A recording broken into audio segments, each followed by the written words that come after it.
Alright, well this video is just a kind of a discussion slash talking point in regards to Tyler Perry shows in general, mainly in the Viacom era. And I've talked with several people about this about maybe over the course of a week.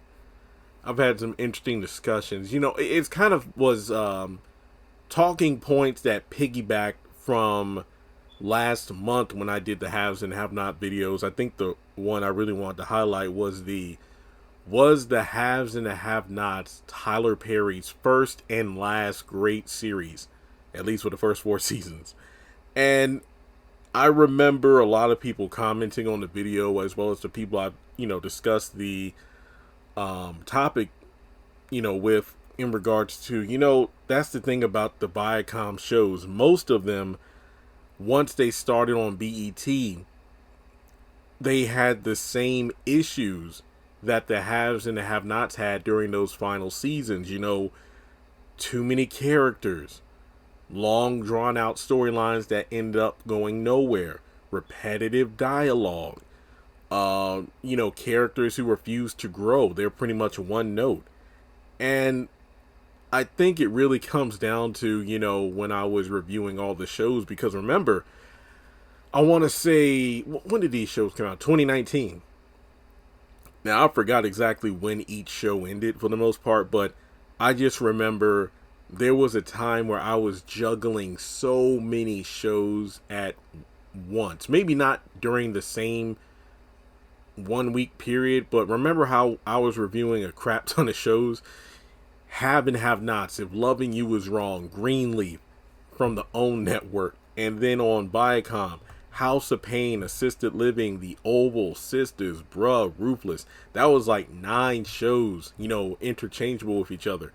But then it got to the point where I think it was 2021. I forgot the exact year it was, but you remember how, I know it was like a January or something where I'm like, okay, I can't do this. I mean, I'm one person, not a machine. And yeah, I still pump out a lot of content, but it just became damn near impossible to keep up with every show.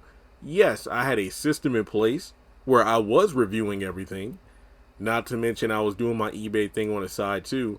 But also remember, after coming home in my living conditions completely different from, the apartment life, it just got to a point where I'm like, okay, so let me do a deep dive into my analytics on the channel to see where the views and ad revenue is coming from.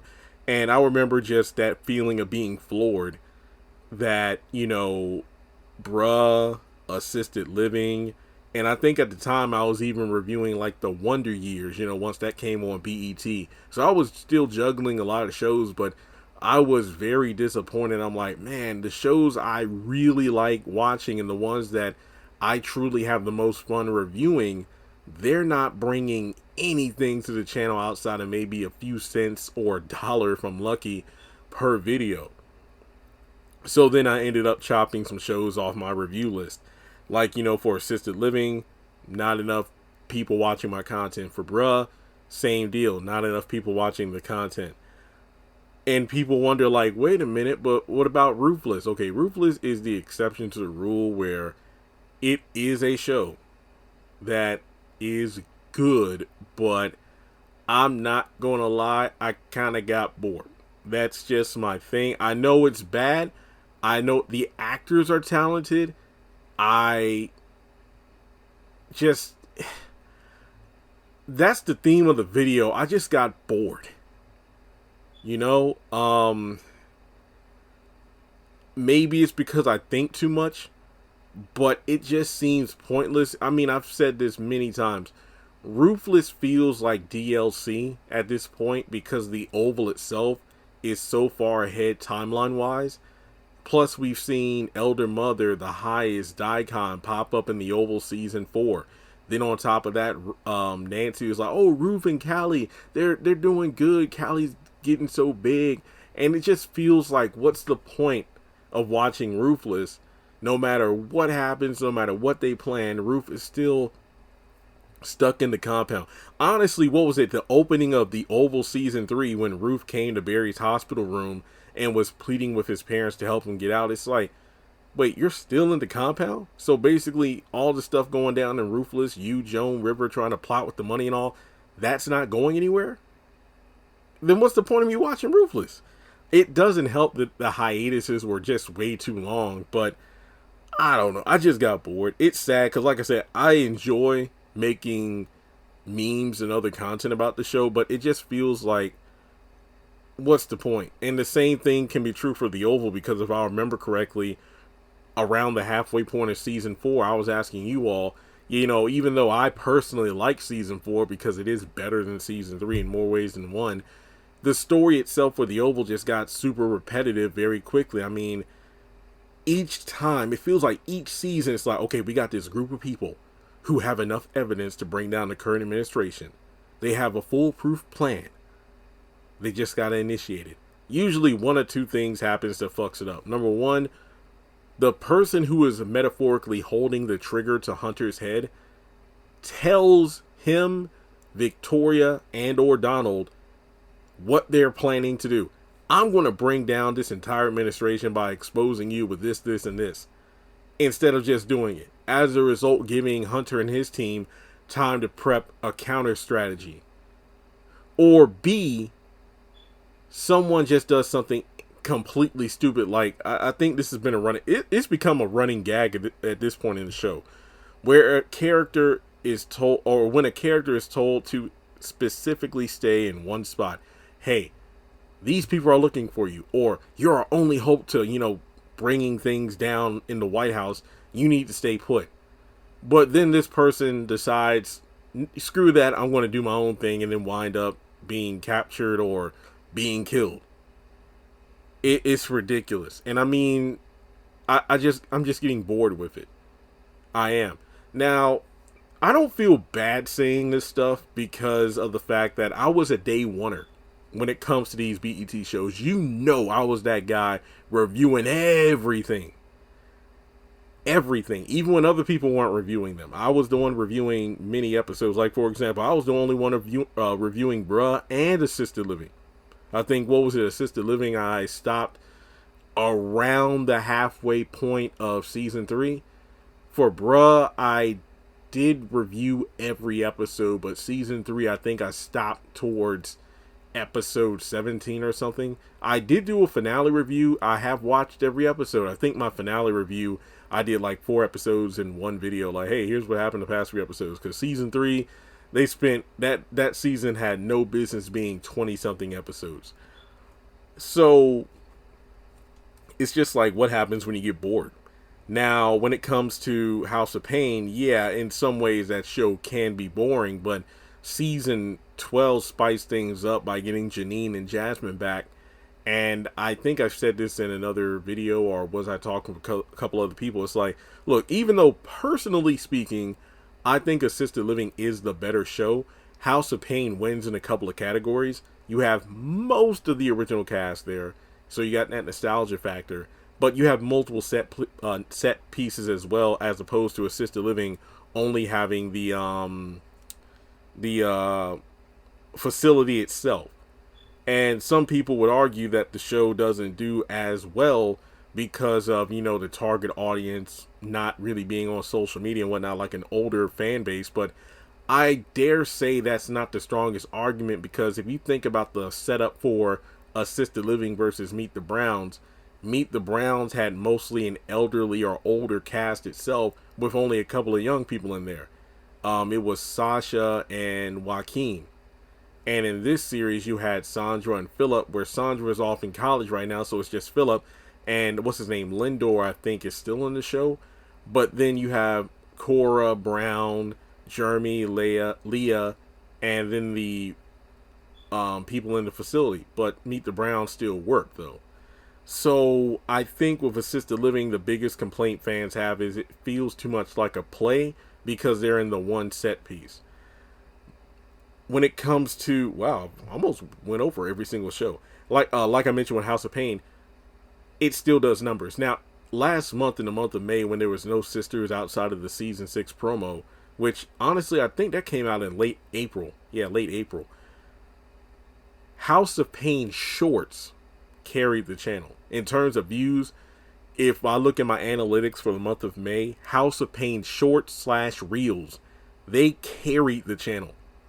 Not my reviews, not my character discussions like with Calvin and Miranda. No, it was the videos that were like 25 seconds or less, where it was just House of Pain stuff like, oh, here's a clip of Janine and CJ. Oh, here's a clip of Jasmine. Those carried the channel. Assisted living does not have that appeal. There have been people like, hey, have you thought about doing shorts of assisted living? No, they wouldn't work. I could do like 1 minute reviews, but those videos, nobody will watch them. I mean, sure, shorts are, numerically going to get more views than reviews, but it just seems pointless. And I like my reviews to be thorough, but nobody cares because nobody will watch them. So at this moment, the only shows that I'm really reviewing now are The Oval when it comes on, which is only during 2 parts of the year. Sistas, of course, that's the number one regardless. Zatima and House of Pain. And like I said, House of Pain only barely makes the cut because of the fact that it still brings eyes to the channel. Now, to be honest, I'm still thinking about cutting The Oval. I just got to wait and see how season 5 goes, but it just seems pointless.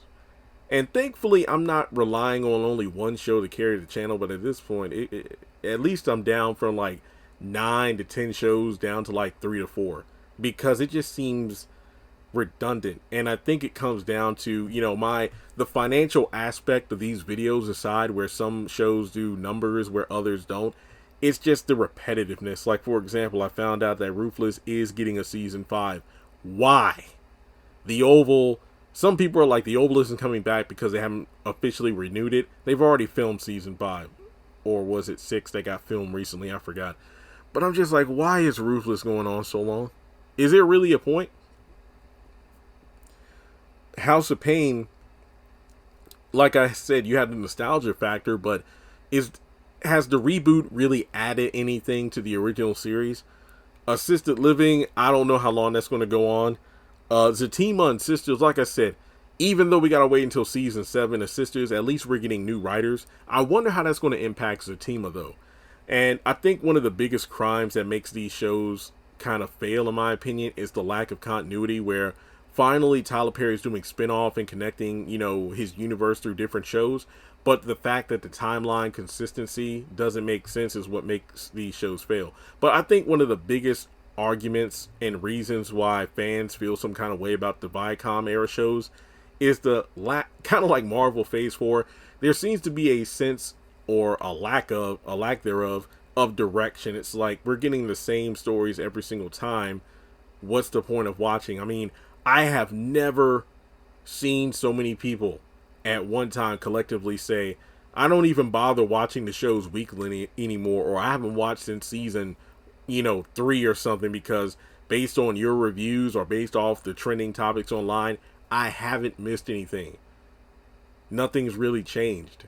And I think that's what Tyler Perry needs to factor into, future seasons of these shows or any new series that he creates. Go back to the haves and the have-nots, those first 4 seasons, and you'll see how story and plot line were being built up. Some things paid off, other things we had to wait a little longer to see how things winded up. But then again, you had a couple people who told me a couple days ago, it's like, I haven't watched Sisters since season 4 because the haves and the have-nots, I just remembered how that series ended. And it makes me wary of being invested in another Tyler Perry show again, because what if he has another sloppy ending where everybody just dies, as opposed to giving us satisfying, story and character conclusion? So, yeah, it just boils down to a lot of these shows are just saying the same thing. Some of these shows have passed 100 episodes. Some, will within their next season or 2. But there have been a number of other television and streaming service shows where I think The Best Man, the final chapter, is just the perfect example. You have a series that was how long was that series? 7 or 10 episodes or something? Yet those handful of episodes told more story, got a lot more done than 120 plus episodes of Sisters has since the inception of the series. So I just hope that even if Tyler does take over BET, if he wins the bidding war, we don't get a whole lot of noise. We get a lot of substance, because I don't want like 700 episodes of various Tyler Perry shows, but it's repetitive, stale, bad quality, no character growth, and a whole lot of what? Huh? I don't like that.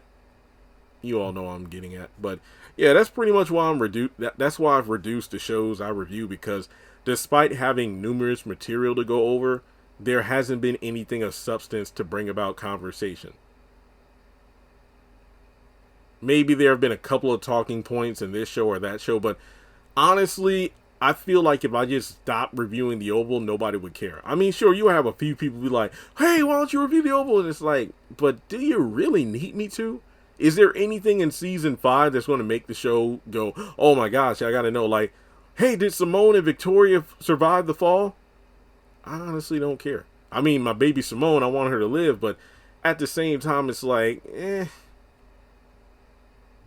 what's different, you know? So I think it's just a matter of shaking up things, you know, making these shows worth watching, not having a compelling 30-second cliffhanger, and that's it. Because what's the point of watching the episode if you know that one particular scene is going to be on Instagram or Twitter moments after the episode airs? But then the rest of the episode nobody's talking about, because everybody knows it's just these characters talking, or this character going to that place, or this person sleeping with that person. So yeah, I just hope there's a rejuvenation soon at Tyler Perry Studios, and that's all I got to say. So like and subscribe, follow me on social media, and like I said, I feel like this isn't me spouting hot air. This is coming from a guy who's reviewed hundreds of these episodes from across the Viacom era. So I feel like I know what I'm talking about here. And not to mention, a lot of people would agree with me there.